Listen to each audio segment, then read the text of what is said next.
keadaan mereka. Nah, kita akan ngobrol-ngobrol sore ini barengan sama perwakilan dari Kementerian Luar Negeri. Kali ini kita akan ngobrol bareng sama Direktur Perlindungan WNI, yaitu Pak Yuda Nugraha. Pak Yuda akan ngobrol bareng kita soal misi penyelamatan WNI yang ada di wilayah konflik. Kita akan langsung terhubung dengan Pak Yuda Nugraha. Selamat sore Pak Yuda. Selamat sore Mbak Mei, Mas Edo. Selamat sore Pak Yuda. Salam semangat. Salam semangat tentunya sehat. Menuju Hari Merdeka besok ya Pak Yuda Merdeka. ya. Oke. Pak Yuda tadi seperti yang sudah saya singgung sedikit di awal bahwa tentunya sejumlah warga negara Indonesia ada 200 sekian kalau nggak salah ya Pak Yuda ya, masyarakat Indonesia yang ada di Lebanon ini akan dilakukan evakuasi gitu. Tapi sebelum menuju ke sana mungkin bisa diceritakan dulu sebesar apa ancaman situasi terhadap WNI yang berada di sana Pak Yuda. Ya, terima kasih Mbak Mei, Mas Edo. Ya, dapat kami sampaikan bahwa sebetulnya sejak tahun lalu, sejak 7 Oktober 2023 ketika pecah konflik di Gaza, Kementerian Luar Negeri dan seluruh perwakilan RI yang ada di Timur Tengah terus memantau dari dekat situasi keamanan yang ada di sana. Dan dari kemungkinan ancaman terhadap keselamatan warga negara kita. Jadi sejak saat itu kami terus melakukan koordinasi dengan perwakilan RI, bahkan Ibu Menteri Luar Negeri langsung memimpin koordinasi untuk membahas antisipasi jika terjadi eskalasi situasi dan kemudian menempatkan warga negara kita dalam situasi yang berbahaya. Nah, dalam konteks tersebut, seluruh perwakilan RI yang ada di Timur Tengah, termasuk dalam hal ini KBRI Beirut, telah menyusun rencana kontingensi untuk mengantisipasi jika terjadi eskalasi dan jika kemudian eskalasinya semakin memanas, kita sudah mempersiapkan langkah-langkah evakuasi. Nah, dalam konteks keamanan yang terakhir, bagaimana tadi sudah disampaikan oleh Mbak Mei dan Mas Edo, bahwa sejak ada pembunuhan terhadap Fuad Syukur dan juga Ismail Haniyeh, kita mengantisipasi akan terjadi eskalasi lebih lanjut. Dan oleh karena itulah kemudian diputuskan status Siaga 2 yang saat ini ada, yang beberapa waktu yang lalu ditetapkan oleh KBRI Beirut, sudah kita tingkatkan menjadi Siaga 1. Ini artinya kita sudah mempersiapkan langkah-langkah evakuasi. Dapat kami sampaikan bahwa jumlah warga negara kita yang saat ini ada di Lebanon sudah turun. Awalnya 203, saat ini 149 ya, beberapa diantaranya sudah kembali ke Indonesia dan beberapa juga sudah kita fasilitasi sejak penetapan Siaga 1 untuk kembali ke Indonesia. Demikian update terakhir, Pak. Berarti to be exact, angka WNI yang masih berada di Lebanon dan sekitarnya begitu 150-an tadi Pak ya? 149. 149. Ini dengan satu saat ini Siaga 1, apakah kemudian ini akan semuanya dievakuasi, dikembalikan ke Indonesia, diamankan ke Indonesia, atau seperti apa proyeksinya sejauh ini, Pak Yuda? Ya, dapat kami sampaikan bahwa sesuai dengan Undang-Undang 37 tahun 99 mengenai hubungan luar negeri, sudah menjadi tanggung jawab negara untuk menyelamatkan warga negara kita dari situasi berbahaya ke lokasi yang aman. Nah, sejak penetapan Siaga 1, kita sudah mencoba untuk memfasilitasi warga negara kita keluar dari wilayah Lebanon. Namun dapat kami sampaikan memang dari masyarakat yang ada di sana, mayoritas masih memilih untuk tetap tinggal di wilayah Lebanon. Ya, ada beberapa yang menyampaikan merasa masih aman gitu ya, dan juga ada pertimbangan karena anaknya masih sekolah seperti itu, jadi mereka memutuskan untuk tetap tinggal berada di Lebanon. Ini tentunya menjadi pilihan masing-masing. Evakuasi itu sendiri merupakan kewajiban negara, namun sifatnya by consent. Jadi pilihan dari masing-masing individu. Yang ingin kami tekankan adalah yang penting para WNI memahami resikonya. Ya, karena memang ketika kita menunggu pecah perang terbuka yang luas, ya, kemampuan kami dan perwakilan RI juga akan sangat terbatas untuk bisa menyelamatkan mereka. Jadi ini yang terus kami sampaikan kepada para WNI, untuk mempertimbangkan dapat meninggalkan wilayah Lebanon secepatnya. Jadi sejauh ini masih berupa himbauan begitu Pak Yuda, ataukah memang sudah ada sistem-sistem yang ditetapkan atau yang dibentuk gitu oleh pemerintah agar warga negara Indonesia ini keluar dari daerah konflik tersebut, mengingat negara-negara lain juga sudah mengimbau masyarakat atau warganya yang berada di sana untuk cabut segera pergi juga dari sana ya? Ya, pada saat kita menetapkan siaga 2, kita sudah menghimbau agar para WNI kita dapat meninggalkan wilayah Lebanon. Nah, ketika sudah ditetapkan ke siaga 1, kita naikkan ke siaga 1, maka kita aktif melakukan fasilitasi pemulangan warga negara kita ke Indonesia. Ya, berdasarkan data terakhir, 13 WNI kita sudah kita fasilitasi kembali ke Indonesia. Namun kami sampaikan tadi, mayoritas dari mereka memang masih memilih untuk tetap tinggal. Kalau untuk yang masih menetap saat ini di Lebanon dan sekitarnya, Pak Yuda, mereka ini berarti tinggalnya di rumah masing-masing kah atau di tempat seperti apa? Dan kemudian dari KBRI sendiri seperti apa upayanya untuk bisa tetap, walaupun keputusannya adalah tetap di sana, bagaimana upayanya untuk bisa memitigasi segala macam risiko yang kemungkinan akan terjadi nanti?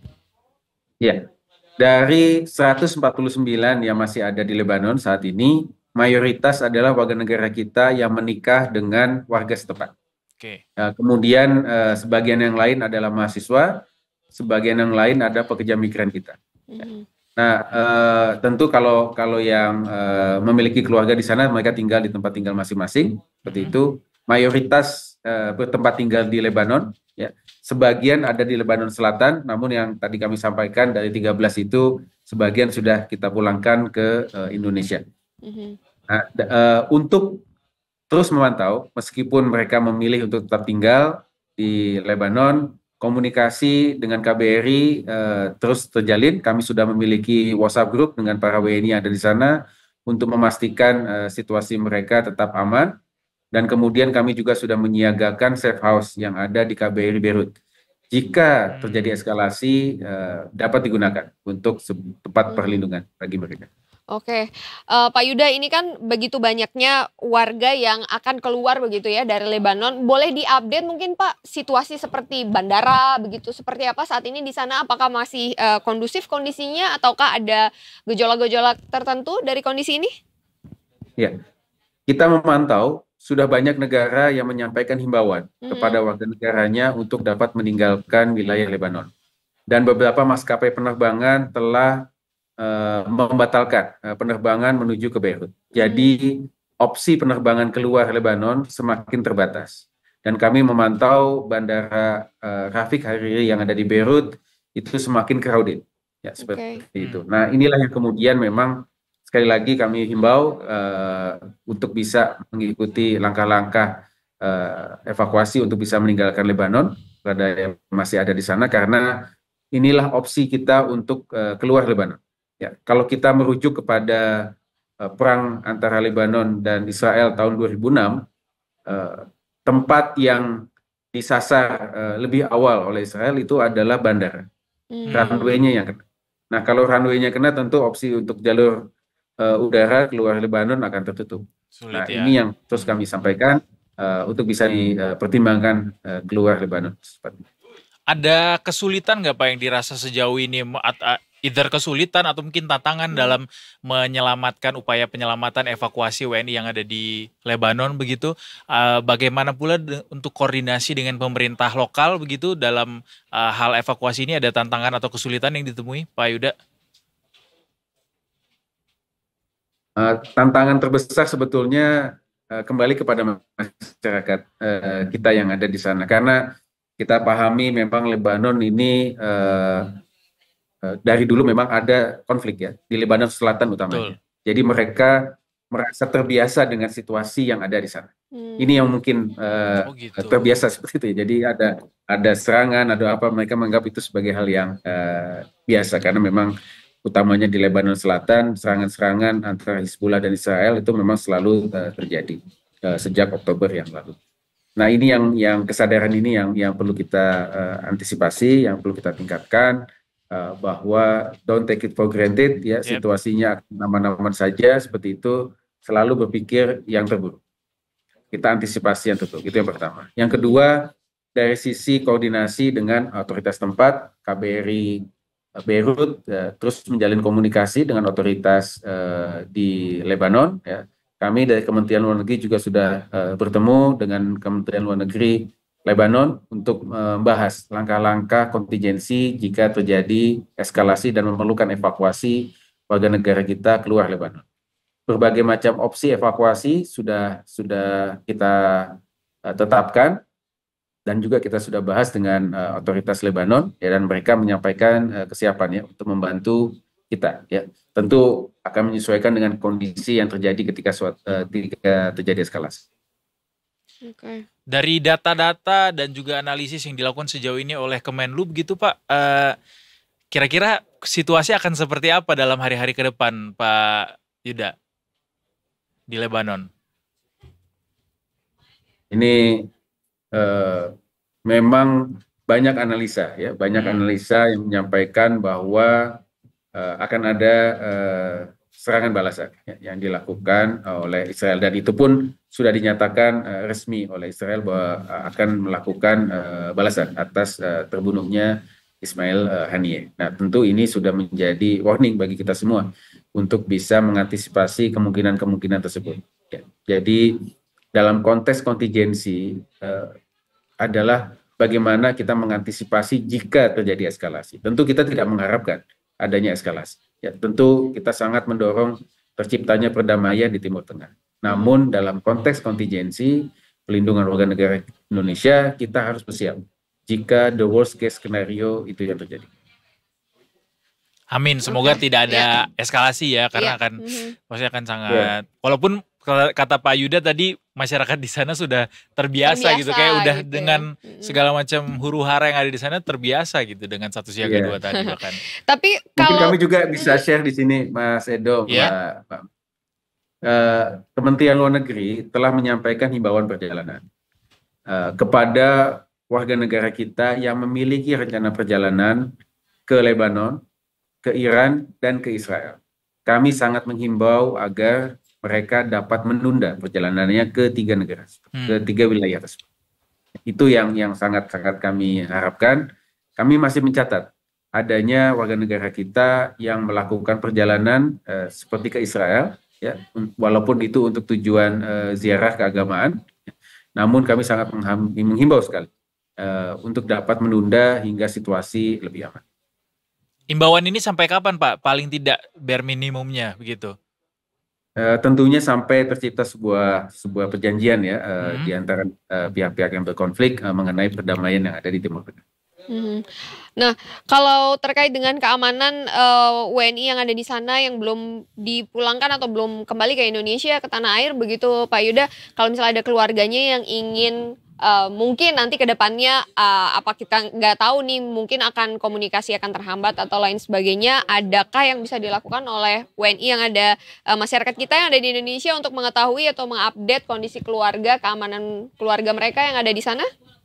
Ya, kami sudah membangun hotline pelindungan WNI yang ada di Kementerian Luar Negeri, dan di masing-masing perwakilan juga sudah menyiagakan hotline. Jadi bagi keluarga yang ada di Indonesia dapat menghubungi hotline tersebut. Ada hotline-nya ya, baik. Okay. Pak Yuda, satu lagi dong Pak, kita juga penasaran sih sebenarnya dalam misi menyelamatkan teman-teman kita, saudara-saudara kita yang ada di Lebanon ini, ada berapa sih Pak anggaran yang disiapkan Pak Yuda untuk bisa mengamankan ini? Kalau dari sisi anggaran, ya di Kementerian Luar Negeri sudah memiliki mata anggaran khusus mengenai pelindungan warga negara Indonesia. Ya.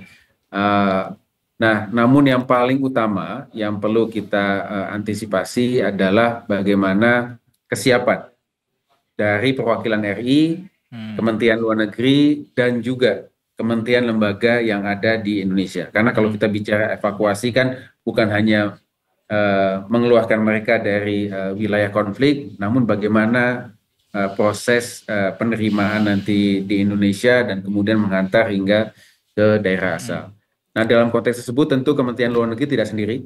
Kami sudah mengadakan rapat dengan kementerian lembaga terkait, dengan Kemenko PMK, dengan Kementerian Sosial, dengan Kementerian Dalam Negeri, ya, dengan Kementerian PPPA, ya, dan juga Kemendagri untuk membahas langkah-langkah apa yang perlu dilakukan ketika WNI itu tiba di Indonesia, sehingga beban ini terbagi di semua kementerian yang ada. Jadi kita gotong royong berkoordinasi dari kementerian lembaga yang ada di pusat untuk menangani proses evakuasi. Oh, jadi multi KL ya Pak ya? Ya, betul. Oke, baiklah. Kalau digabung semua jadi berapa tuh Pak? Ya banyak lah, seperti itu ya. Baiklah. Yang penting anggaran aman ya Pak ya untuk bisa menyelamatkan misi ini Pak ya.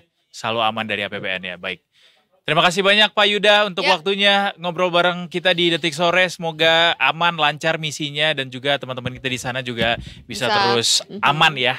Kalaupun kembali ke Indonesia bisa kembali dengan selamat, tentunya tidak ada kendala-kendala yang berarti di sana bisa diatasi semua. Terima kasih Pak Yuda Nugraha, Direktur Perlindungan. Kita doakan bersama ya, kita doakan bersama ya supaya situasi aman di Timur Tengah dan warga negara kita di sana selamat.